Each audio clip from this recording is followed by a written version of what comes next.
हरे कृष्ण। तो आप सभी भक्तों का हार्दिक स्वागत है आज के एकादशी स्पेशल श्री नामामृत के डिस्कशन। तो हम लोग सुबह चर्चा कर रहे थे नामामृत की।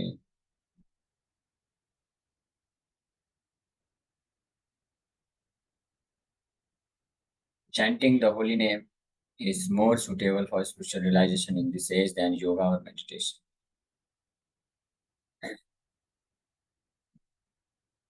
सेवेंथ चैप्टर है वो हम लोग करने वाले। Chanting of the holy name yields all results of austerity। इसमें in Kali Yuga, one can attain the same results attained in previous ages by severe austerities by chanting the Hare Krishna mantra।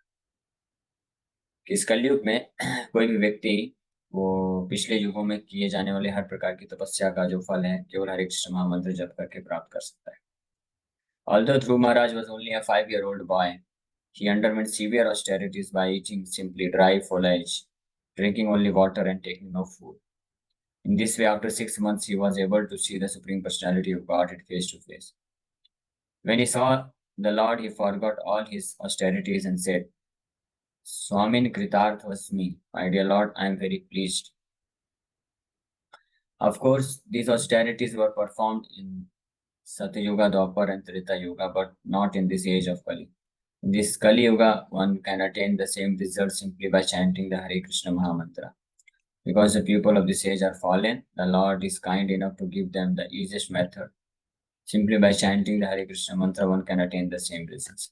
ये श्रीमद् भागवतम के चौथे स्कंद में 30वें अध्याय के 4 number श्लोक के तात्पर्य गोपाल जी वर्णन कर रहे हैं कि केवल हरिनाम जप करने से, जो ध्रुव महाराज ने सतयुग में बड़ी भयानक तपस्या किया, वैसा तपस्या कोई कर नहीं सकता। वो भी 5 साल के बालक।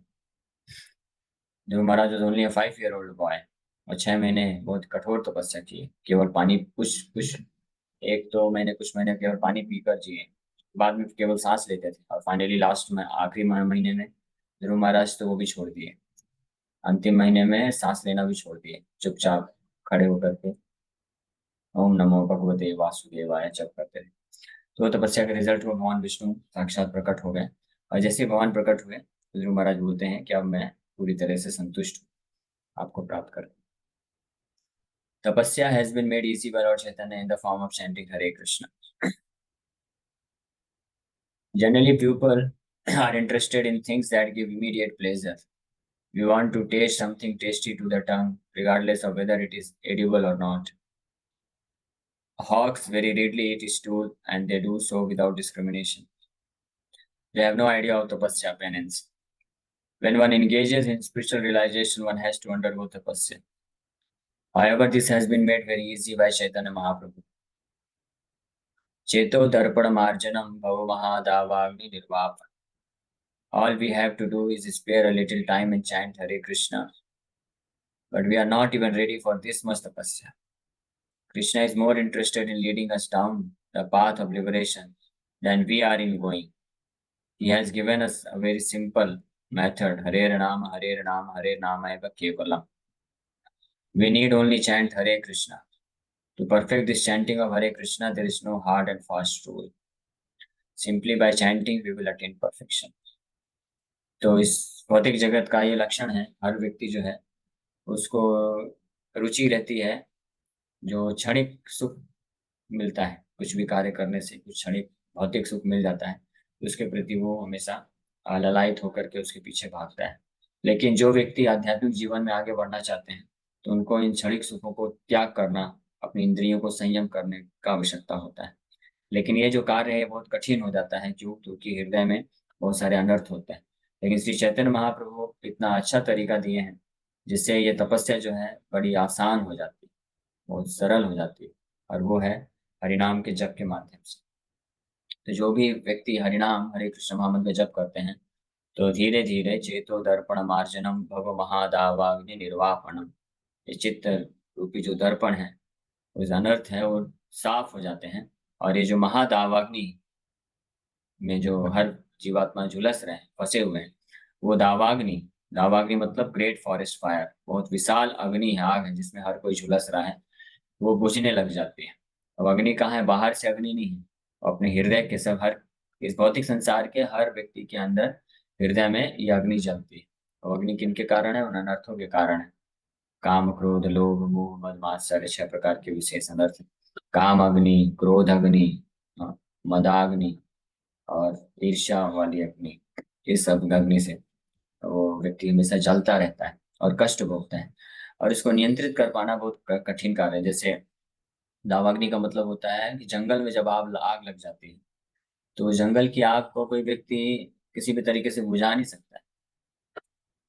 फायर ब्रिगेड वालों को भी बुला लेगा तब भी बुझा नहीं सकते, फायर ब्रिगेड वाले भी नहीं बुझा सकते। तो इसी प्रकार से ये जो हृदय में दावाग्नि लगी है, इसको कोई भी व्यक्ति कितना भी प्रयास करे बुझा नहीं सकता है, हटा नहीं सकता है। लेकिन जब जंगल में लगी अग्नि के ऊपर बादल आते हैं और घनघोर बारिश होती है, तब वो अग्नि जो है शांत होती है। उसी प्रकार से जब हृदय में, जो हृदय रूपी जंगल में ये जो दावाग्नि लगी हुई है, बहुत बड़ी फॉरेस्ट फायर है, तो उसके ऊपर जब हरिनाम की बरसात होती है, तब ये अग्नि बुझती है। इसीलिए सतत, निरंतर, सतत जब बादल से बारिश होती है तब अग्नि बुझती है। उसी प्रकार से सतत जो भक्त हरिनाम, हरे कृष्ण कृष्ण कृष्ण हरे हरे, हरे राम राम राम हरे हरे, इस महामंत्र का जप करते हैं, तो हृदय में उपस्थित जो अग्नि जल रही है अलग अलग अनर्थों के कारण, वो अग्नि बुझ जाती है। और ऐसी स्थिति में व्यक्ति के लिए आसान हो जाता है ये तपस्या करना, अपनी इंद्रियों को संयमित करना, मन को नियंत्रित करना, क्योंकि इन इंद्रियों और मन को नियंत्रित करने के बाद ही व्यक्ति जो है भगवत रियलाइजेशन को प्राप्त कर सकता है। सो ये जो प्रोसेस है, विधि है, श्री चैतन्य महाप्रभु की कृपा से बहुत आसान हो गया है। और हम लोग प्रैक्टिकली भी देख सकते हैं, जो भी भक्त इस हरिनाम का आश्रय लेते हैं, नाम जप करते हैं रेगुलर, तो कालांतर में कुछ समय पश्चात, अब निर्भर कर सकता है, अलग अलग व्यक्ति के अलग अलग पूर्व संस्कार होते हैं। किसी के पूर्व संस्कार बहुत गहरे हैं, अनर्थ बहुत गहरे हैं, तो कुछ साल भी लग सकता है। और किसी को कुछ महीने ही लगते हैं, केवल कुछ महीने भी अगर कोई ध्यान पूर्वक अच्छे से जप करता है, तो आसानी से इस तपस्या को कर पाता है, अपने मन इंद्रियों को संयमित कर पाने की तपस्या को। हम लोग इस्कॉन में देखते हैं, कई लोग आते हैं जो बहुत ही उनकी बैड हैबिट्स होती है, शराब पीना, सिगरेट पीना, मांसाहार करना, अवैध संबंध रखना, इस प्रकार की बहुत सारी गलत आदतें होती हैं अनर्थों के कारण। और उसको उन्होंने बहुत प्रयास करते हैं वो, लेकिन कई कई सालों में प्रयास के बाद भी वो छोड़ नहीं पाते हैं। लेकिन इस्कॉन में आता है, हरिनाम हरे कृष्ण महामंत्र का जप करता है श्रद्धा पूर्वक, तो केवल कुछ ही महीने में जो है वो मांसाहार छोड़ देता है, शुद्ध शाकाहारी खाता है, न केवल शाकाहारी खाता है बल्कि भगवान को अर्पण करके खाता है, प्याज लहसुन भी छोड़ देता है, और नशा की वस्तुएं छोड़ देता है, यहाँ तक कि चाय कॉफी भी छोड़ देता है। अब जब प्रभुपाद जी अमेरिका गए थे 1965 में, जो हिप्पीज थे, अब उनसे ज्यादा बेकार स्थिति किसकी हो सकती है? वो लोग तो डेली, प्रतिदिन नियम पूर्वक चारों नियम तोड़ते थे, मांसाहार करना, शराब पीना, जुआ खेलना और अवैध स्त्री पुरुष संबंध रखना, जिस प्रकार के हर प्रकार के पाप कर्म में वो हमेशा प्रतिदिन लिप्त रहते थे। लेकिन प्रभुपाद जी और अमेरिकन गवर्नमेंट, अमेरिका की जो सरकार थी, अपने युवाओं को इस प्रकार के गलत आदतों से बचाने के लिए लाखों करोड़ों डॉलर वो खर्चा करती थी अलग अलग तरीके से उनको बचाने के लिए, लेकिन वो विफल हो गई। लेकिन प्रभुपाद जी गए, मात्र कुछ सालों के प्रभुपाद जी के प्रचार से ऐसा प्रभाव हुआ कि हजारों युवा जो इस संकीर्तन मूवमेंट में जुड़े, हरिनाम संकीर्तन करने लग गए, तो वो इन चारों पापों को पूरी तरह से त्याग दिए और एक अच्छे वैष्णव के रूप में प्रकट हो गए। तो जो भी व्यक्ति ये जो इंद्रियों को संयमित करना चाहते हैं, मन को कंट्रोल करना चाहते हैं, और कलयुग में विशेष रूप से ये एक बहुत बड़ी तपस्या है, ये कोई कर नहीं सकता है। सतयुग में ध्रुव महाराज जी जिस प्रकार की तपस्या की है, तो वो तो इस कलयुग में तो एक सपने के जैसा है केवल, तो कोई कर नहीं सकता है। लेकिन कलयुग में केवल अपने इंद्रियों को संयमित करना ही, कि केवल जो जरूरत है वही हम सेवन करें, वो भी बहुत कठिन तपस्या है। लेकिन हरिनाम के जप के द्वारा ये भी सरल हो जाता है और बड़े आसानी से भक्त लोग इसको कर सकते हैं। प्रभुपाद जी इसलिए 4 नियम जो दिए हैं, तो जो भक्त श्रद्धा पूर्वक और ध्यान पूर्वक भगवान के नाम का जप करते हैं, कम से कम 16 माला का डेली जो जप करते हैं, और भक्तों के संग लेते हैं, श्रवण कीर्तन करते हैं, कथा श्रवण कीर्तन करते हैं, तो उनके लिए फिर कुछ समय पश्चात ये आसान होता जाता है, वो 4 नियम बड़े आसानी से पालन करते हैं। हालांकि शुरुआत की अवस्था में ये थोड़ा संघर्ष हो सकता है, लेकिन जो भक्त जुड़े रहते हैं, डटे रहते हैं, हार नहीं मानते, तो कुछ समय पश्चात ऑटोमेटिकली यानी स्वतः ही अपने आप ही ये जो 4 नियम पालन हो जाते हैं, कुछ अलग से प्रयास नहीं करना होता है।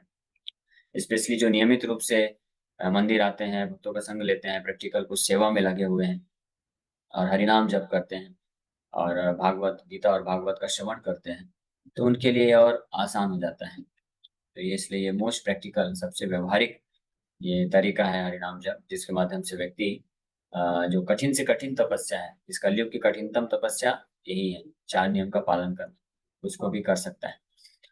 और 4 नियम का पालन करने से व्यक्ति मनुष्य बनता है और पाप मुक्त हो पाता है। So in this age, spiritual knowledge is attained not by penances and austerities, but by chanting Hare Krishna. इस युग में, इन फॉर्मर एजेस, इस कलयुग में जो आध्यात्मिक ज्ञान है वो प्राप्त कर सकता है कोई व्यक्ति हरिनाम के जप करने से, जप करके। पिछले युगों में, यहाँ पे प्रभा जी बता रहे हैं, in former ages people underwent so many penances and austerities to acquire knowledge. But in this age, this process is not possible because our lives are very short and we are always disturbed. The process for this age is the process of Krishna consciousness, the chanting of Hare Krishna, which was inaugurated by Sri Chaitanya Mahaprabhu. If by this process we can kindle the fire of knowledge, all of the reactions of our activities will be reduced to ashes and we will be purified. Nahi jnane सदृशम पवित्रम यह विद्यते तत् स्वयं योग संसिद्धा कालेनात्मनि विन्दति। भगवान कृष्ण गीता के 4थे अध्याय में ये बोलते हैं 31 नंबर श्लोक में, In this world there is nothing so sublime and pure as transcendental knowledge. Such knowledge is the mature fruit of all mysticism, and one who has achieved this enjoys the self within himself in due course of time. कि ये जो दिव्य ज्ञान है, दिव्य ज्ञान जो व्यक्ति प्राप्त कर लेता है, तो वो हर प्रकार के जो अनर्थ हैं, पाप है, उससे मुक्त हो जाता है, पाप करने की प्रवृत्ति से मुक्त हो जाता है और वो दिव्य आध्यात्मिक आनंद की तरफ प्रवेश कर जाता है, बढ़ जाता है। तो इस ज्ञान को, इस दिव्य ज्ञान को प्राप्त करने के हेतु ही पहले के युगों में जो है इतने कठिन तपस्या किया जाता था। ब्रह्मचर्य का पालन करते थे, घर से दूर जंगल में जाके, गुरुकुल में जाके एडमिशन लेते थे और फिर अलग अलग प्रकार से वहाँ पे सेवा करते थे, गुरु के आदेश पे ही खाते थे। जो गुरुकुल, वैदिक गुरुकुल होते हैं, तो वहाँ पे जो ब्रह्मचारी गुरुकुले वसंतांतम गुरुर्हितम, जो ब्रह्मचारी जाते थे पढ़ने के लिए गुरुकुल में दिव्य ज्ञान प्राप्त करने के लिए, तो तपस्या करते थे वो। और तपस्या कैसे कैसे करते थे? गुरु के हित के लिए जो करना, जो जरूरत है वो उनको करना होता था। यहाँ तक कि भगवान कृष्ण बलराम भी जब गए थे तो गुरु जी के आदेश पे जंगल में लकड़ी लेने गए थे और इतनी भयानक आंधी तूफान बरसात हो रही है, वहां पे कृष्ण और सुदामा जो है फंस जाते हैं। लेकिन गुरु जी फिर बहुत प्रसन्न होते हैं और उनको आशीर्वाद देते हैं कि समस्त वैदिक ज्ञान आपके हृदय में हमेशा प्रकाशित रहेगा। कृष्ण भगवान को और सुदामा को ये आशीर्वाद प्राप्त होता है। तो ये जो दिव्य ज्ञान है, स्पिरिचुअल नॉलेज है, व्यक्ति प्राप्त करता है गुरु के आशीर्वाद से, प्रामाणिक गुरु के आशीर्वाद से। और गुरु का आशीर्वाद मिलता है जब वो प्रसन्न होते हैं उस भक्त के, शिष्य के सेवा भाव को देख करके। तो नीच से नीच सेवा करने के लिए जो भक्त तत्पर रहता है, तो उसको जो है समस्त दिव्य ज्ञान प्रकाशित हो जाता है उसके हृदय में गुरु के आशीर्वाद से, गुरु की प्रसन्नता से। यस्य देवे तथा भक्ति तथा देवे तथा गुरु तस्यैव प्रकाशन्ते महात्मना। एक श्लोक आता है जहाँ पे बताया गया है जितनी मात्रा में किसी को भगवान के प्रति प्रेम और भक्ति होता है, सेवा का भाव होता है, उतनी मात्रा में जब गुरु के पास भी होता है, गुरु और कृष्ण दोनों के प्रति जब सेवा का भाव होता है, तब उनके हृदय में वो महात्मा बन जाता है, ऐसा जो शिष्य होता है, और समस्त वैदिक ज्ञान उसके हृदय में प्रकाशित हो जाता है। ये प्रोसेस बताया गया। आज के समय में तो ऐसा नहीं है। आज के समय में तो लोग सोचते हैं केवल हम पढ़ाई कर करके हम पूरा ज्ञान हासिल कर लेंगे, और वो तो गुरु को गुरु, जो टीचर होते हैं, जो गुरु होते हैं, गुरु को गुरु नहीं मानते हैं। वो सोचते हैं ये इनको तो हम सैलरी देते हैं, इनको तो हम पैसा देते हैं, हम फीस देते हैं, ये हम पे निर्भर है। लेकिन पहले के समय में ऐसा भाव नहीं होता था। तो पहले इस प्रकार से ये इतनी तपस्या करनी पड़ती थी। जो ब्रह्मचारी होते थे गुरुकुल में, वो तभी तभी कुछ खा सकते थे जब गुरु आदेश देंगे। गुरु जी बुलाया करते थे एक एक ब्रह्मचारी का नाम लेकर के कि आ जाओ, अभी आपका खाना तैयार है, आप खा सकते हो, आपका भोजन आप ले सकते हो। तब वो ब्रह्मचारी आता था। और कभी अगर गुरु भूल गए किसी, मान लीजिए सैकड़ों ब्रह्मचारी किसी को भूल गए कि नाम लेना भूल गए, बुलाना, तो वो जाके बोलेगा नहीं कि मेरा नाम लीजिए आप, मुझे भूख लगी है। वो चुपचाप रहेगा और फास्टिंग करेगा। अगर 2-3 दिन 4 दिन भूल गया तो फिर वो फास्टिंग करेगा, वो खाएगा नहीं कुछ। इस प्रकार की कठोर तपस्या होती थी वैदिक टाइम पे। और ये जो तपस्या है आज के समय में संभव ही नहीं ना। पूर्ण रूप से ब्रह्मचर्य का पालन करते थे, घर से दूर जाते थे। ऐसा नहीं कि फिर डेली जो है व्हाट्सएप में फोन में बात करते थे। वो छोटे छोटे बच्चे लोग, मम्मी आप आज कैसी हो, आज क्या बनाया है, ये सब नहीं चलता था। 5 साल की उम्र में भेज देते थे गुरु को, जाओ। और अगले 20 साल तक कोई कांटेक्ट नहीं माँ बाप से। हाँ, और पूर्ण रूप से वो गुरु के आश्रम में रह करके कठिन तपस्या और साधन का पालन करते थे। सुबह सुबह 3 बजे उठा देते थे गुरु जी, और पूरा आश्रम सफाई कराएंगे, फिर नहाना धोना क्लीनिंग करना सब करना, फिर वैदिक मंत्रों का उच्चारण करना, यज्ञ करना। और फिर उसके बाद गुरु जी अगर बोले कि हाँ आप प्रसाद ले लो तो प्रसाद पाना, नहीं तो सेवा दे दिया तो सेवा, पूरा दिन भर सेवा करते रहेंगे। इस तरह से ये कठिन तपस्या है, आज के समय में ये संभव नहीं है। और ये तपस्या करने के बाद जो है वो शिष्य को दिव्य ज्ञान की प्राप्ति होती थी, तब वो दिव्य ज्ञान प्राप्त कर पाता था। लेकिन ये कलयुग में तपस्या संभव नहीं है। इसलिए श्री चैतन्य महाप्रभु की कृपा से ये चैतन्य महाप्रभु ने हरे कृष्ण महामंत्र के द्वारा ये काम, ये जो है सरल करते हैं तरीका दिव्य ज्ञान प्राप्त करने का। तो जो हरिनाम का आश्रय लेता है, हरे कृष्ण महामंत्र का जप करता है, लेकिन प्रिंसिपल वही रहेगा। ऐसा नहीं है कि गुरु को बाईपास कर सकता है। शुद्ध वैष्णव और जो प्रामाणिक गुरु हैं उनके मार्गदर्शन में रहते हुए, उनके अनुसार जब कोई हरिनाम जप करता है विनम्र भाव से को मेंटेन करते हुए, तब उसके हृदय में दिव्य ज्ञान जो है अपने आप प्रकाशित हो जाता है। और ऐसे दिव्य ज्ञान को प्राप्त करने पे व्यक्ति वास्तव में समस्त जो पाप के कर्म है उससे, उसके रिएक्शन से मुक्त हो सकता है। All the reactions of our activities will be reduced to ashes. सारे जितने भी पाप कर्म के जो फल हैं वो नष्ट हो जाते हैं, जल के राख हो जाते हैं। फिर ऐसा व्यक्ति बड़ी आसानी से सतोगुण में स्थित हो जाता है, पवित्र आत्मा बन जाता है। और उस स्टेज से वो भगवान के प्रति जो निष्ठा है, जो भक्ति है, वो अपने आप स्वतः ही उत्पन्न हो जाती है। तो ये एक इफेक्ट यहाँ पे बताया गया। कालेनात्मनि विन्दति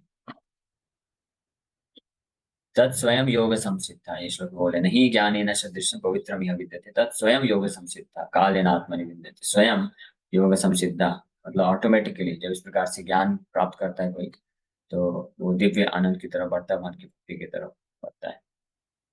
In Kali Yuga, chanting the holy name rather than performing severe austerities is the easiest means for attaining Krishna consciousness.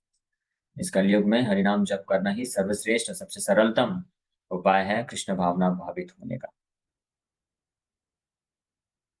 In Kali Yuga, the following is recommended: हरे नाम राम हरे नामैव केवलम कलौ नास्त्येव नास्त्येव गतिरन्यथा। ये हमने ऑलरेडी चर्चा किया। और शिक्षा शकम में भी श्री चैतन्य महाप्रभु बताते हैं, परम विजयते Shri Krishna संकीर्तनम। Scripture prescribes the austerity of chanting the Hare Krishna Mahamantra to become free from utter contamination and go back home, back to God. तो शास्त्रों, कलयुग के लिए विशेष रूप से शास्त्रों में ये निर्णय दिया गया है कि हरिनाम जप करना ही सर्वश्रेष्ठ austerity. Chanting versus other spiritual practices, अब ये हम लोग नेक्स्ट क्लास में चर्चा करेंगे। चैंटिंग और अदर स्पिरिचुअल प्रैक्टिसेस में क्या अंतर है, क्या सुपीरियर है, ये भी थोड़ा सा हमने किया था। किसी वक्त का कोई प्रश्न है तो पूछ सकते हैं। यस माता जी, अंकिता माता जी। हरे कृष्ण प्रभु जी। अभी जैसे हॉस्टेरिटी वर्ड आया तो जैसे उसका मतलब तो जैसे कठोरतम होता है, तो वहां पे आसान भी लिखा है और उस चीज का मतलब संयम या कठोरतम दोनों चीजें लिखी है चैंटिंग के लिए, वो थोड़ा समझ में नहीं आया। तो हरिनाम जो तपस्या है वो बहुत कठोर है और वो बहुत आसान नहीं होता, बहुत डिफिकल्ट है। लेकिन जो हरे कृष्ण महामंत्र जप करता है तो उनके लिए वो आसान बन जाता है, वो इजी हो जाता है। क्यों? क्योंकि ये जो तपस्या को करने में जो कठिनाई आती है उसका कारण है हृदय में जो गंदगी है, अनर्थ है, काम क्रोध लोभ मोह मद मत्सर, इसके कारण कठिनाई आती है। लेकिन जो भक्त हरिनाम का जप करते हैं उनका चेतो दर्पण मार्जनम हो जाता है, तो वो आसानी से फिर ये तपस्या को कर सकते हैं। और ये तपस्या वास्तव में ऐसे फिर भक्तों को कष्ट नहीं देती है बल्कि सुख प्रदान करती है। ये जो तपस्या है वास्तव में, कुछ लोग सोचते हैं कि इंद्रियों को संयमित करना, मन को संयमित करके रखना, नियम पालन करना, 4 नियम को पालन करने में बड़ा कष्ट है। लेकिन कष्ट है 4 नियम को तोड़ने में होता है। जो व्यक्ति जितना अपने मन और इंद्रियों को खुला छोड़ देता है और जैसे मनो इंद्रियां बोलती हैं वैसे ही करता रहता है, पाप कर्म में लगता है, तो उससे ज्यादा कष्ट, उससे कष्ट प्राप्ति होती है। जो संयम करता है, मन को कंट्रोल करता है, इंद्रियों को कंट्रोल करता है, तो उससे वो धीरे धीरे असली सुख को प्राप्त करता है। हालांकि शुरुआत की अवस्था में थोड़ा संघर्ष होता है, लेकिन वो संघर्ष को भी चैतन्य महाप्रभु की कृपा से बड़ा आसान बना दिया गया है इस हरिनाम जप के माध्यम से। ओके, पूछिए, एक और क्वेश्चन है आपका। प्रभु जी, ये गैम्बलिंग जो है वो ट्रेडिंग के ही समान है कि गैम्बलिंग और ट्रेडिंग में डिफरेंस है? मोर और लेस दोनों सेम ही है। ट्रेडिंग भी, गैम्बलिंग का मतलब होता है जहाँ पे अनसर्टेनिटी होता है ना, कोई निश्चित नहीं है कि आपको, आप जीतेंगे या हारेंगे, आपको कितना मुनाफा होगा, कितना हानि होगा, वो गैम्बलिंग कहलाता है। बेसिक प्रिंसिपल ये है गैम्बलिंग के पीछे। तो ट्रेडिंग में भी तो यही होता है ना, अनसर्टेन होता है, निश्चित नहीं रहता है। और दूसरी बात कि जो भी धन और ऐश्वर्य हम बिना मेहनत किए हम प्राप्त करते हैं, तो वो भी एक इसका लक्षण होता है। तो ट्रेडिंग में भी वही होता है, इसलिए उसको अवॉइड करना चाहिए। तीसरा लक्षण है कि एंग्जाइटी बना रहता है, चिंता, है ना। अगर कहीं से धन को प्राप्त करने में हमेशा ये चिंता रहेगा कि कहीं मेरा नुकसान होगा, हानि होगा, लाभ होगा, तो भी एक लक्षण है। तो मेरा प्रश्न है, हम जो समटाइम ऐसा होता है, हम जब जॉब करते हैं तो हमें मालूम है आपका टाइमिंग ज्यादा होता है ऑफिस का, तो कभी कभी ऐसा होता है कि हमको कुछ सेवा मिलती है, हम वो नहीं कर पाते क्योंकि अंदर से ऐसा फील होता है कि हम मतलब सब कुछ कर रहे हैं, लेकिन कुछ नहीं कर रहे जो हमारे प्रभु जी ने हमको सेवा दी है। तो उसके लिए क्या कर सकते हैं प्रभु जी? हमको प्रयास करना चाहिए बेस्ट। और सबसे महत्वपूर्ण है कि हमको हमेशा इच्छा करना चाहिए, ये भाव रखना चाहिए कि हाँ मुझे सेवा करना है, करना है। तो सिंसियरिटी इसको बोलते हैं कि हमारे अंदर ये इच्छा रहनी चाहिए कि हाँ मुझे सेवा करना है। और सेवा करने में डिले हो जाता है कभी कभी, वो अलग बात है। वो किसी न किसी रिस्पॉन्सिबिलिटी के कारण बस डिले हो जाता है, तो उसको हम प्रयास करने से धीरे धीरे ओवरकम कर सकते हैं। और जैसे हमको अपॉर्चुनिटी मिले तो सेवा करना चाहिए। तो कुछ कारणवश अगर डिले हो जाता है तो उसमें अपराध, तो उसमें कोई दिक्कत नहीं। लेकिन हमको जो सेवा मिलता है उसको भूलना नहीं चाहिए, उसको नेग्लेक्ट नहीं करना चाहिए, उसको जो है जस्ट इग्नोर नहीं करना चाहिए, हल्के में नहीं लेना चाहिए, उसको हमेशा स्मरण में रखना चाहिए। जैसे प्रभुपाद जी को 1922 में भक्तिवेदांत महाराज जी बोले कि आप एजुकेटेड यंग बॉय हो, आप इस चैतन्य महाप्रभु के मिशन को पाश्चात्य देश में जाके क्यों नहीं प्रचार करते? तो प्रभुपाद जी कभी भूले नहीं और ना ही इग्नोर किए, ना ही हल्के में लिए। अपने हृदय में हमेशा, और उनके हृदय में हमेशा ये इच्छा बनी रहती थी कि कब मैं ये सेवा कर पाऊंगा, कब मैं ये सेवा करूं। लेकिन क्योंकि घर के कार्यकलाप में, धंधे में बिजी थे, और ऊपर से उस समय देश डिपेंडेंट था, तो उनको अपॉर्चुनिटी भी नहीं मिल पा रहा था कि वो वेस्टर्न कंट्रीज में जाकर के कर सके। तो बहुत सारे कारणों के कारण प्रभुपाद जी को कई साल लग गए अमेरिका जाके फिर प्रचार करने। लेकिन प्रभुपाद जी बोलते हैं कि I never forgot this instruction of my spiritual master, कि मैं अपने गुरु के इस आदेश को मैं कभी नहीं भूला, हमेशा याद रखे रहे। अच्छा अच्छा, हाँ समझ गया। तो प्रिंसिपल, गैम्बलिंग के पीछे प्रिंसिपल हमको समझना चाहिए और उससे हमको डिसीजन लेना चाहिए। हर प्रकार का इन्वेस्टमेंट गैम्बलिंग नहीं होता है, लेकिन कुछ प्रकार के इन्वेस्टमेंट गैम्बलिंग में भी आ सकते हैं। ऐसे इन्वेस्टमेंट जहाँ पे जो आपका रिटर्न है, आप रिटर्न जो एक्सपेक्ट कर रहे हैं उसमें बहुत ज्यादा अनसर्टेनिटी है, यानी निश्चित नहीं है कि कभी उसमें लाखों का मुनाफा हो सकता है और कभी लाखों का नुकसान हो सकता है। अगर ऐसा अनसर्टेनिटी रहता है तो गैम्बलिंग में आता है। जहाँ पे आपको कांस्टेंट एंग्जाइटी बना रहता है तो गैम्बलिंग में आता है। तो इस प्रकार के इन्वेस्टमेंट को अवॉइड करना चाहिए, क्योंकि इससे क्या होगा कि हम हमेशा चिंता में रहेंगे और हम फिर भजन पे फोकस नहीं कर पाएंगे, हम फंस जाएंगे। ठीक, ओके। अ, हरे कृष्ण प्रभु जी। यस योगेश प्रभु। प्रभु जी, जैसे आपने बताया वो एंजाइटी रहती है, चिंता रहती है, बट हम कोई काम कर रहे हैं और हमने फल की चिंता ही नहीं की, तो एंजाइटी तो आनी नहीं चाहिए ऐसे ट्रांजेक्शन में या ऐसे काम में। नहीं, एंजाइटी आनी नहीं चाहिए। मतलब अगर एंजाइटी नहीं आ रहा है, आप कोई जॉब कर रहे हैं, कोई कार्य कर रहे हैं, आपको मालूम है मैं ये कार्य करूंगा तो मुझे इतना सैलरी मिलेगा, ये इतना होगा, तो वो गैम्बलिंग नहीं है। लेकिन अगर कुछ करने में हमको बहुत ज्यादा एंजाइटी आ रही है और वो अनसर्टेन है बहुत ज्यादा, तो वो गैम्बलिंग में आता है, उसको अवॉइड करना चाहिए। ओके प्रभु जी। हरे कृष्ण प्रभु जी। हरे प्रभु जी, कृष्ण। बात ऐसे ये है कि जैसे लोगों को, मैंने कभी पहले भी पूछ रहा हूँ ग्रुप से, कि लोगों को जनरली एक ही माइंड में रहता है कि मुझे काम काम काम करना है। बट हमें भगवान के नाम में कैसे इसको फेथ को ले जाएं, श्रद्धा को ले जाएं? अगर हम भगवान का नाम लेंगे तो भगवान हमारे सब काम कर देंगे, हमसे कई गुना अधिक करेंगे, कई गुना करेंगे। सही बात है। तो इसलिए कृष्ण चैतन्य चरितमृत में श्री कृष्णदास कविराज गोस्वामी बड़े स्पष्ट रूप में वर्णन करते हैं, श्रद्धा शब्द है विश्वास कहले, सर्व कर्म कृष्ण भक्ति कहले सर्व कर्म कृत हो। कि अगर मैंने कृष्ण का नाम ले लिया तो सारे कर्म हो गए, सब कुछ जो हमको जरूरत है भगवान हमको देते हैं। तो इसमें हमको श्रद्धा शास्त्र के ऊपर रख के ही पहले हमको करना पड़ेगा, और ऐसे प्रमाण भी हैं, ऐसे बहुत सारे उदाहरण भी हैं ऐसे बहुत सारे भक्त हैं जिनके जीवन को हम देख सकते हैं। तो इस प्रकार से हमको श्रद्धा विकसित करके भगवान के नाम का आश्रय में लेकर और निर्भर रहना चाहिए। गीता में भी भगवान बोलते हैं कि जो मेरा आश्रय लेते हैं तो उनके पास जो कमी होती है मैं पूरा करता हूँ, उनके पास जो होता है उसको मैं रक्षा करता हूँ। तो भगवान भी गारंटी दे रहे हैं और आचार्य लोग भी शास्त्रों में लिख के गारंटी दे रहे हैं। तो फिर हमको विश्वास रखना चाहिए। और हम भक्तों के जीवन में भी देखते हैं कि जो भी भक्त, कोई ऐसा भक्त है, आप कभी नहीं सुनेंगे कि कोई कृष्ण का भक्ति किया सिंसियरली और उसको खाने के लिए भी कुछ नहीं मिला, भूखा मर गया वो, ऐसा होता ही नहीं।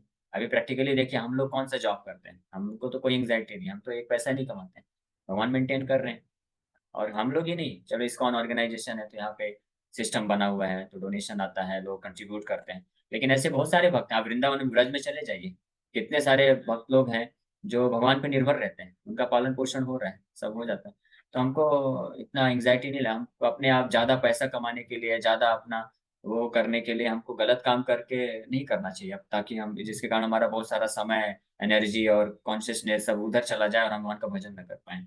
हाँ, आप भगवान का आश्रय लेंगे तो भगवान मेक श्योर करेंगे कि इसको मैं इतना प्रोवाइड करूं ताकि इसका मन अननेसेसरी, अनावश्यक रूप से विचलित ना हो, इधर उधर ना भटके और ये मेरे भजन में फोकस करे। वो फिर भगवान का टेंशन हो जाएगा। इसलिए इस्कॉन में एक बहुत फेमस कहावत है, भगवान बोलते हैं तुम मेरे नाम में, मैं तुम्हारे काम में। हाँ, क्योंकि भगवान को करना पड़ेगा ना, नहीं करेंगे तो वो बेचारा भक्त जो है भजन कर रहा है, नाम फिर कैसे जप कर पाएगा। और फिर बाद में भगवान बोलते हैं तुम अपने काम में, मैं अपने धाम में। तो अगर हम अपना ही काम को ही सब कुछ वेटेज देंगे, 24 घंटे ही सोचेंगे कैसे मैं ज्यादा से ज्यादा कमाऊं, खाऊं, ये करूं, तो फिर भगवान बोलेंगे ठीक है भाई, तुम खुद ही मैनेज करो, मैं अपने धाम में रहता हूँ, क्यों मुझे टेंशन में इधर आना फिर। इसलिए हमको श्रद्धा रख के भगवान पे करना चाहिए। और जो भी इनिशियल स्टेज में फेथ रख के करेंगे ना, तो आप खुद कुछ ही समय में आप खुद रियलाइज कर सकते हैं, एक्सपीरियंस कर सकते हैं कि भगवान वास्तव में हमको मेंटेन कर रहे हैं और हमारी मदद करते हैं। ठीक है।